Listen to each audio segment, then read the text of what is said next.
10 जुलाई 1856 की रात क्रोएशिया के स्मिलजोन गांव में तूफानी बारिश वाली रात को एक बच्चे का जन्म हुआ। लेकिन जन्म के समय उस काफी कमजोर बच्चे को देखकर दाई माँ डरते हुए बोली कि उस बच्चे की किस्मत अच्छी नहीं होगी। लेकिन माँ जुका टेस्ला ने प्यार से उस बच्चे की ओर देखा और मुस्कुराई और बच्चे का नाम रखा निकोला टेस्ला। और यहीं से शुरू होती है उस महान वैज्ञानिक निकोला टेस्ला की संघर्ष भरी कहानी, जिनकी टेक्नोलॉजी की वजह से आज आप घर घर में बिजली देखते हैं। लेकिन आज से लगभग 200 साल पहले बिजली कोई आम बात नहीं थी।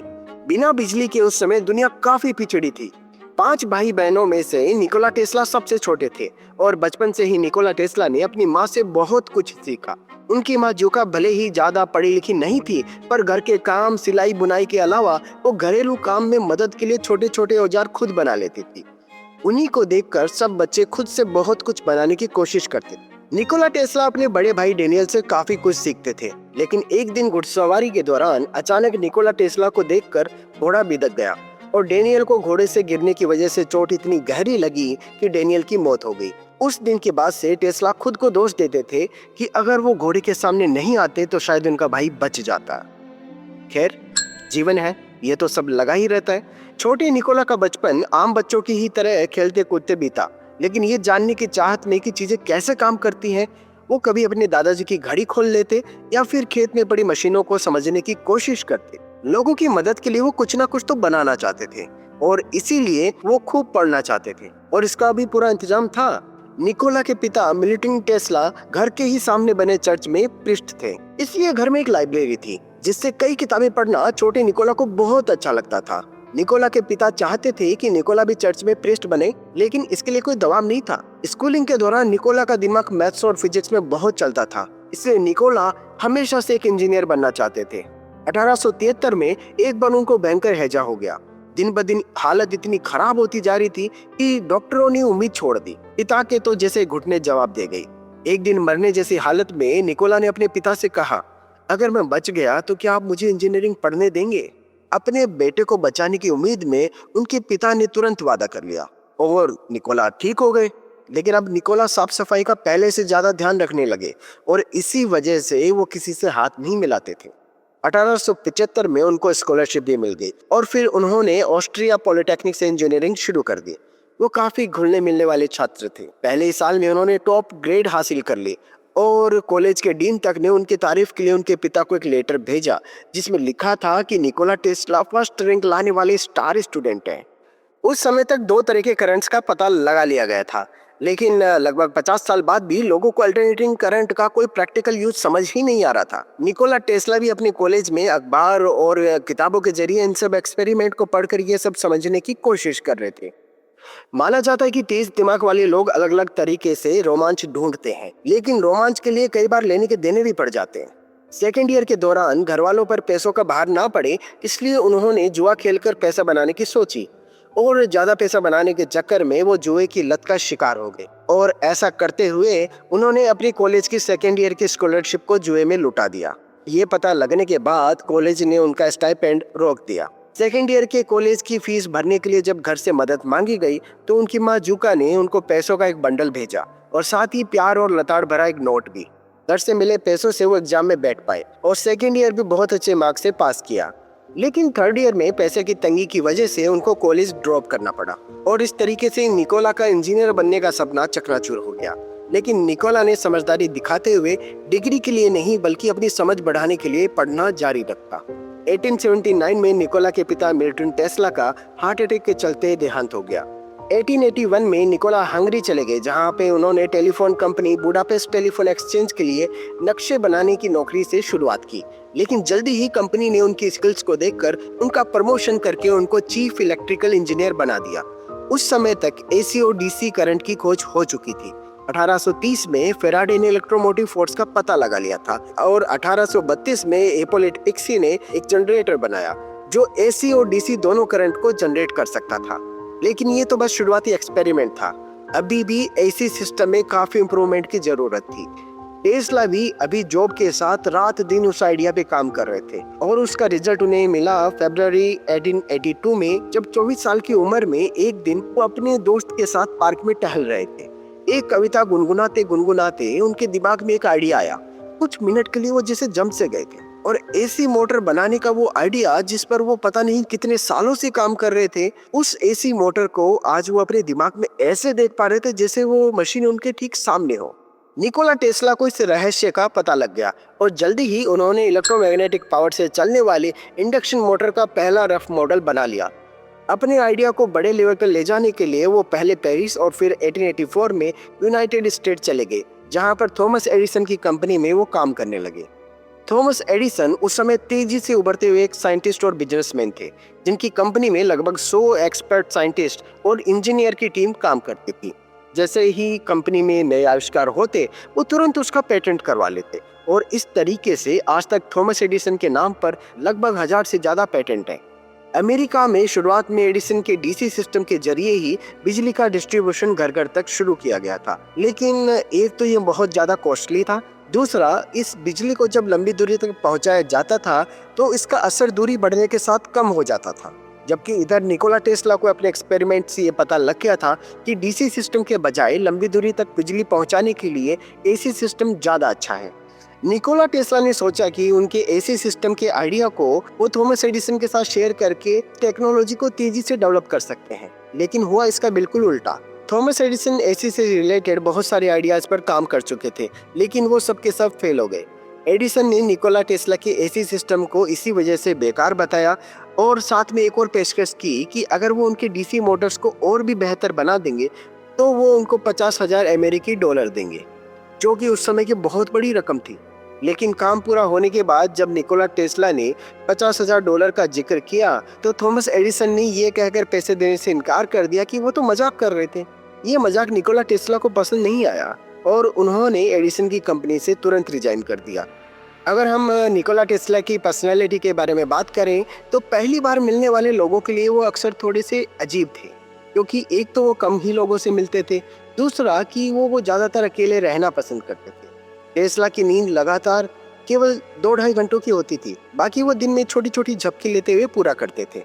इसके अलावा और अजीब आदतों की बात करें तो खाना चबाते समय हर निवाले को कितनी बार चबा दिया है इसकी वो गिनती करते। रात को सोते समय दोनों पैरों के पंजों को 100 बार गोल गोल घुमाते।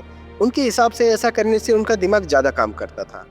उनको हाथ मिलाना बिल्कुल पसंद नहीं था, खाना भी दस्ताने पहनकर खाते थे। टेस्ला अपने काम और एक्सपेरिमेंट में इतने डूबे रहते थे कि कभी प्यार मोहब्बत और शादी के लिए उनको समय ही नहीं मिला। शायद इन्हीं आदतों की वजह से कुछ लोग उनको पागल करार देने पर उतारू रहते थे, जो कि आज तक चल रहा है। लेकिन जिनसे भी वो मिलते थे उनके लिए तो वो बहुत ही सरल और मजाकिया किस्म के आदमी थे। एडिसन की कंपनी से निकलने के बाद उनके आइडिया पर पैसा लगाने के लिए उनको काफी सारे इन्वेस्टर्स मिल गए थे। उन्होंने अपनी खुद की कंपनी भी शुरू की, लेकिन बाद में शायद थॉमस एडिसन के दबदबे के चलते उन इन्वेस्टर्स ने अपने हाथ वापस खींच लिए। अपना सब कुछ दांव पर लगा देने के बाद भी उनको लोन चुका पाने में काफी दिक्कतों का सामना करना पड़ा और इसीलिए उनके जीवन का ये एक और संघर्ष भरा पल रहा। अपनी कंपनी के बंद होने के बाद निकोला को कहीं काम नहीं मिल रहा था और एक समय ऐसा भी आया जब वो $2 के वेतन पर सड़कों पर गड्ढे खोद रहे थे, लेकिन वो रुके नहीं। यहाँ पर बहुत ही कम लोग जानते हैं कि निकोला की तरह एक और साइंटिस्ट भी उसी आइडिया पर काम कर रहे थे, लेकिन दोनों को इस बात के बारे में कोई खबर नहीं थी। 1885 में गैलीलियो फेराडिस ने एसी इंडक्शन मोटर बना लिया था, लेकिन कभी उसको पेटेंट नहीं करवाया क्योंकि उनको लगता था कि उनके काम में और सुधार किया जा सकता है। और गैलीलियो फेराडिस ने 3 रिपोर्ट भी पब्लिश की, लेकिन कभी पब्लिक में इस बारे में बताया नहीं। लेकिन इधर 1887 में टेस्ला ने पॉलीफेज एसी इंडक्शन मोटर का पब्लिक डेमो दिया और फिर उसके पेटेंट के लिए अप्लाई कर दिया। लगभग 1 साल बाद उनको एसी इंडक्शन मोटर के लिए पेटेंट मिल गया था। इधर एडिसन को उनका एसी सिस्टम पर काम करने वाला आइडिया भले ही बेकार लगा हो, लेकिन 1888 तक आते आते एडिसन की खुद की कंपनी इस बात को समझ चुकी थी कि लंबी दूरी तक बिजली पहुंचाने के लिए एसी डीसी से बेहतर है, लेकिन शायद तब तक देर हो चुकी थी। जॉर्ज वेस्टिंग हाउस की कंपनी, जो उस समय एडिसन की कंपनी के कॉम्पिटिटर थी, उन्होंने निकोला टेस्ला के एसी सिस्टम की ताकत को समझा और चूंकि टेस्ला पहले से एसी इंडक्शन मोटर का पेटेंट ले चुके थे, 1888 में जॉर्ज वेस्टिंग हाउस ने निकोला टेस्ला के सिस्टम को $60,000 में खरीद लिया और साथ ही हर मुनाफे के साथ उन्हें पैसा देने का कॉन्ट्रैक्ट भी कर लिया गया। लेकिन एडिसन की कंपनी ने डीसी सिस्टम में इतना सारा पैसा लगा दिया था कि अब एसी सिस्टम पर स्विच करने का मतलब था भारी नुकसान, और एक बिजनेसमैन के तौर पर उनके लिए वो बिल्कुल तैयार नहीं थे। लेकिन कहीं ना कहीं इसमें अहंकार भी छिपा था। एडिसन की टीम ने एसी सिस्टम को बदनाम करने के लिए एक जबरदस्त अभियान शुरू किया। जगह जगह पर एसी के खतरों को दिखाते हुए वो इस स्तर पर गिर चुके थे कि एसी के घातक खतरों को दिखाने के लिए वो जनता के सामने जिंदा जानवरों को हाई वोल्टेज करंट लगाकर मार डालते। और इसी दौरान आविष्कार हुआ इलेक्ट्रिक चेयर का। एडिसन की कंपनी अखबारों में लगातार एसी करंट के खिलाफ खबरें छपवाकर ये प्रूव करने की कोशिश कर रही थी कि एसी करंट कितना जानलेवा है। दूसरी तरफ निकोला टेस्ला और जॉर्ज वेस्टिंगहाउस एसी और डीसी दोनों करंट के बारे में लोगों को समझा रहे थे। फरवरी 1892 में निकोला टेस्ला की मां का देहांत हो गया। अपनी सबसे करीबी दोस्त जैसी मां को खोने का गम तो था, लेकिन समय हर दर्द की दवा है। ये शायद मां का ही आशीर्वाद था कि जॉर्ज वेस्टिंगहाउस की कंपनी को कई सारे कॉन्ट्रैक्ट मिल चुके थे। लेकिन 1893 में शिकागो के वर्ल्ड कोलंबियन एक्सपोजिशन मेले का कॉन्ट्रैक्ट मिलना एक टर्निंग पॉइंट साबित होगा।